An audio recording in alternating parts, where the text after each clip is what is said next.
کیا آپ جانتے ہیں کہ وقت ہر جگہ ایک جیسا نہیں ہوتا؟ ہم زمین پر جس وقت کو ایک سیکنڈ، ایک دن یا ایک سال کہتے ہیں وہ کائنات کے ہر حصے میں یکساں نہیں ہوتا۔ آج کی جدید سائنس کہتی ہے کہ وقت رفتار اور جگہ کے ساتھ بدل جاتا ہے، لیکن حیرت کی بات یہ ہے کہ قرآن نے یہ حقیقت بھی 1400 سال پہلے بیان کر دی تھی۔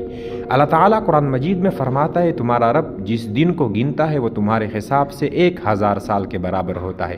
ایک اور جگہ اللہ تعالیٰ فرماتا ہے، فرشتے اور روح اس کی طرف ایک ایسے دن میں چڑھتے ہیں جس کی مقدار 50,000 سال ہے۔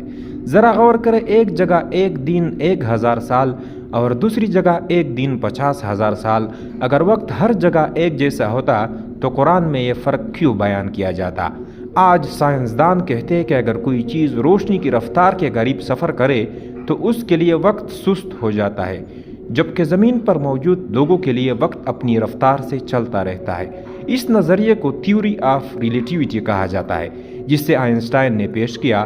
سائنس کے مطابق کسی سیٹلائٹ یا خلا میں موجود خلا نرد کے لیے وقت زمین کے مقابلے میں تھوڑا مختلف رفتار سے گزرتا ہے، اور یہی وجہ کہ جی پی ایس سسٹم میں بھی وقت کی درستگی کے لیے ریلیٹیوٹی کے حساب سے استعمال ہوتے ہیں۔